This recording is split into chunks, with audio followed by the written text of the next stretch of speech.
Hello and welcome back to Reading Past Midnight. Thank you for joining me today. And today we're going to be discussing book collecting. For those of you that are interested in book collecting and in maybe reading books on books, I've got three titles here by Nicholas Basbanes, who has written extensively on books and book collecting. He calls book collectors the gently mad. So I'm going to show you first Among the Gently Mad. This is the first book of his that I read. It's not his first book. That's right here. But this is for those of you that love book collecting. You're going to read about a number of people that collect books. And the question is, are you sure you want to get into this hobby? This is a signed first edition, which, frankly, these are not exactly popular books, although book collectors do collect some of his works. This was $10 first edition signed, so that's not a lot of value on that. But the value it has for me is it was fun. This is a fun read. You'll meet a number of smaller book collectors. This is not really about the big collectors and the big libraries. This is about small collectors like you and me, maybe a little more affluent than us, or maybe not. You can start book collecting relatively cheaply if you know what you're looking for and what it's about. And if you're focusing on books that you like and authors that you like, which I do. I have a number of books that are pretty valuable, but I don't have a huge number of valuable books. I have books that are worth a couple $100. I have one that's probably worth about $1,000, but that's really about it. That's first edition of Irene by Samuel Johnson. It's really a bad play. But I do have it in a first edition, very, very old. So, first, Among the Gently Mad. Strategies and Perspectives for the Book Hunter in the 21st Century. And like I said, this was a fun read for me, as not just as a book collector, but being interested in books and the history of books.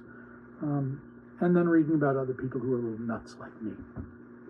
The Gently Mad.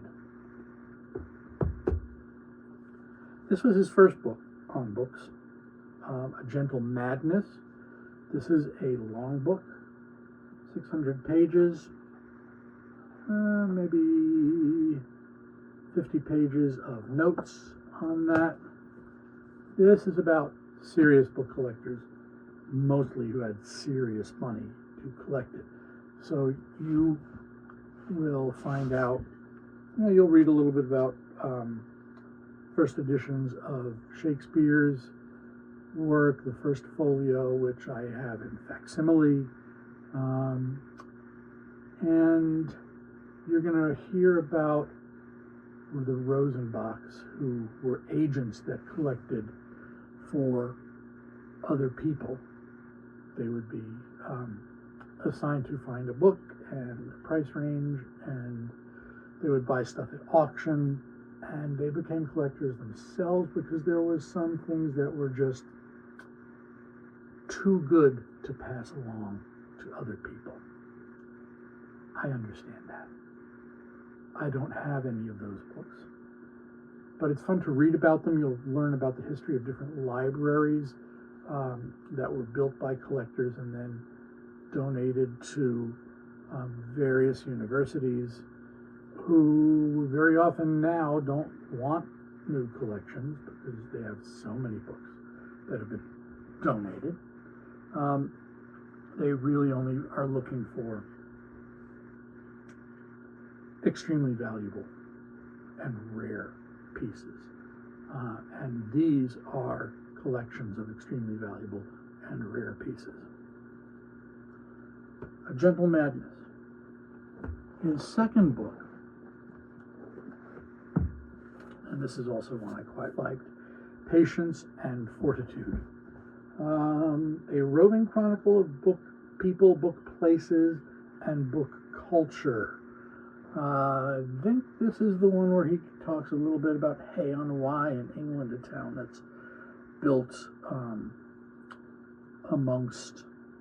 it's built around a ton of used bookstores. I hope to go there soon, just for the fun of seeing it. Of course, I will buy something when I go, and I'm aware of that. But this is if you're going to read 3 Nicholas Basbanes books, these are the 3 that I would recommend. He has a bunch of others. At a given point, he unfortunately becomes a little less interesting because there's less interesting stuff out there. He filled these 3 books with probably the best stuff to read about.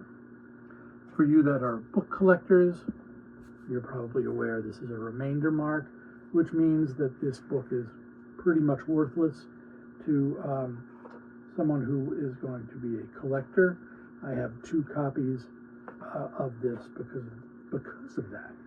I have a signed first edition of this as well, and I thought I was grabbing that, but I didn't. I grabbed the remainder. You will also, you can start collecting books about books and books about book collectors. This is a biography of the Rosenbachs. Once you get into reading books on books and book collection, this is kind of a must because they collected so much themselves and provided that service for others. Just called Rosenbach. It's readily available in many used bookstores. I paid $25 for this. I kind of like that the price is still in books, so I kind of know what I paid. But I bought this about 20 years ago, so I don't know what they're going for now in good condition. This one is in good condition and wrapped in Mylar. Another one who wrote a lot about books and book collecting was A. Edward Newton. Now, he wrote about his own collecting experience. This particular edition of this book collecting game, was meant to be a collector's item. I don't know that it really is because they printed a lot of them. But it comes with TEG, Top Edge Gilt, Deckled Edge, which is meant to be a facsimile of cut books. Back in the day when you had bought a book, you used to have to cut it to open it. For certain collectors, uncut books are very valuable. This one came with a little case that's definitely in tatters. $35 I paid for this, which is probably more than a cheap version. So this, you could say, was a collectible. When you buy books that come in slipcases, this one has a Mylar cover, which is a clear plastic, because the dust jacket is so tattered and it's missing chunks here and here. But the Mylar pops the case. So I think what I'll do with this is probably just use old-fashioned tape. But when I tape it, I'll make it a little wider so that it does slide in and out, because this is pretty tattered for a slipcase. But A. Edward Newton was early 20th century collector. I forget exactly how he made his money, but his real love was books. And he wrote a number of books about his experiences. And you hear a lot about his love for Shakespeare and the Shakespeare editions. I think he might have been someone that had a first folio edition. I'm not sure. You can read his books and find out. I know he would have desired it. Whether or not he was able to afford one, I don't know. I do have, I think it's a 3-volume edition that has a complete bibliography of what he had after he died and went to auction, because his collection went to auction, as do a lot of people's collections these days. Yeah, if I have this wonderful book collection, I don't necessarily have someone to leave it to. In my case, in my family, I don't really have anyone who is a big reader other than myself. My wife is, but assuming we're both of this roughly the same age, which we are, we might die at roughly the same time. And at that point, this collection will have to be disposed of. It'll probably be put up for auction or out to bid, either as a complete to book dealers or to individual packets of books. Because when you're auctioning off an estate and a book collection, and some of you that are interested in collecting, you can look for auctions that have book collections in them, estate auctions, or estate sales. Usually if it's an estate sale with books, there's going to be book dealers there way before you get there. And they might shoot you to get at something. They might not. Most of them are not armed, so it's nothing to worry about.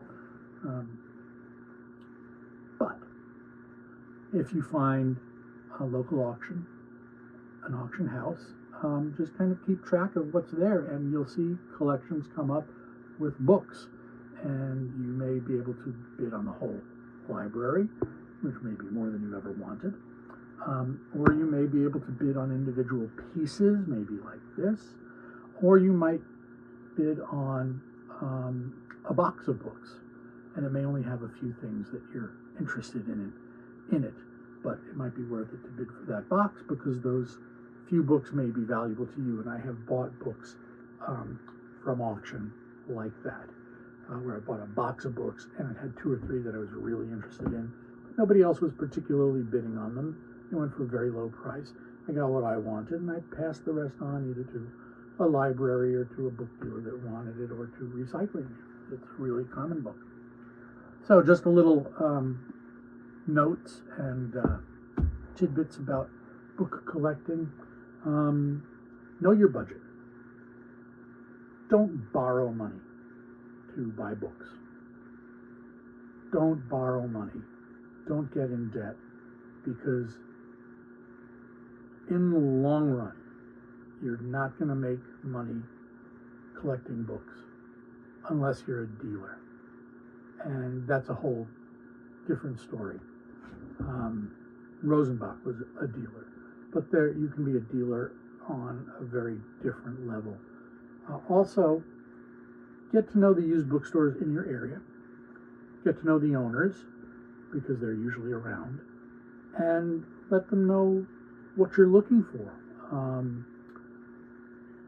I mentioned in a previous video H.E. Bates. There's a local bookstore where the woman who owns it seems to run across H.E. Bates titles. And I buy from her what I don't have. And she was just a great source of that type of book for me.